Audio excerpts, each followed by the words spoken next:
Assalamualaikum warahmatullahi wabarakatuh.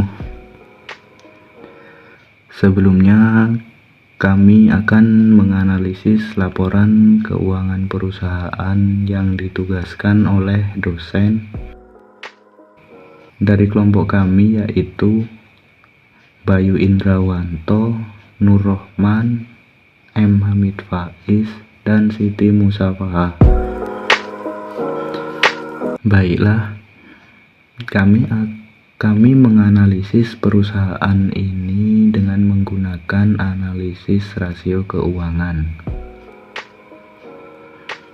Berikut adalah laporan keuangan PT Matahari Department Store Tbk tahun 2021, yang mana semua sudah tertera di dalam laporan ini.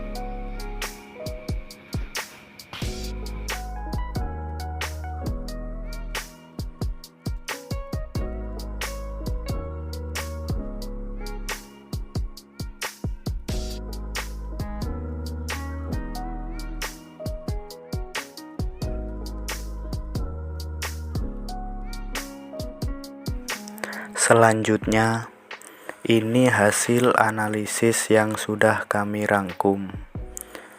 Yang pertama, rasio profitabilitas diartikan sebagai rasio yang digunakan untuk membandingkan kemampuan perusahaan untuk menyisihkan laba dari pendapatan. Jenis rasio yang satu ini dengan kata lain digunakan untuk mengukur kemampuan menghasilkan banyak laba dari kegiatan produksi yang dilakukan. Dari beberapa jenis rasio profitabilitas, yaitu return on asset dengan rumus laba sebelum pajak dibagi total aktiva dikali 100%.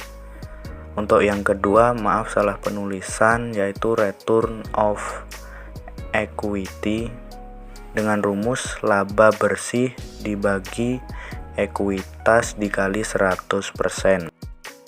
Dari perhitungan ROA didapatkan hasil 18,84%, dan dari perhitungan ROE didapatkan hasil 90,74%.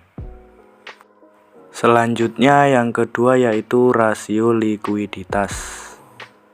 Adalah metrik yang digunakan untuk mengukur kemampuan perusahaan melunasi hutang dan kewajiban jangka pendeknya. Adapun jenis-jenisnya yaitu diantaranya current ratio, quick ratio, dan cash ratio. Current ratio rumusnya adalah aktiva lancar dibagi hutang lancar dikali 100%, dan quick ratio rumusnya aktiva lancar persediaan dibagi hutang lancar dikali 100%.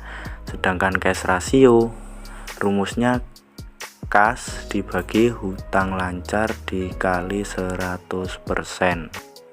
Dari perhitungan current ratio dihasilkan 73,11%, dan dari quick ratio dihasilkan 37,03%, sedangkan dari cash ratio dihasilkan 31,95%. Selanjutnya yang ketiga, yaitu rasio solvabilitas. Adalah rasio keuangan yang mengukur kemampuan perusahaan untuk memenuhi semua kewajiban, baik utang jangka pendek ataupun utang jangka panjangnya. Adapun jenisnya yaitu debt to asset ratio atau DAR dan debt to equity ratio atau DER dengan rumus liabilitas dibagi total aktiva kali 100%, dan liabilitas dibagi ekuitas dikali 100%. Dari perhitungan DAR dihasilkan 82,80% dan dari perhitungan DER dihasilkan 481,64%.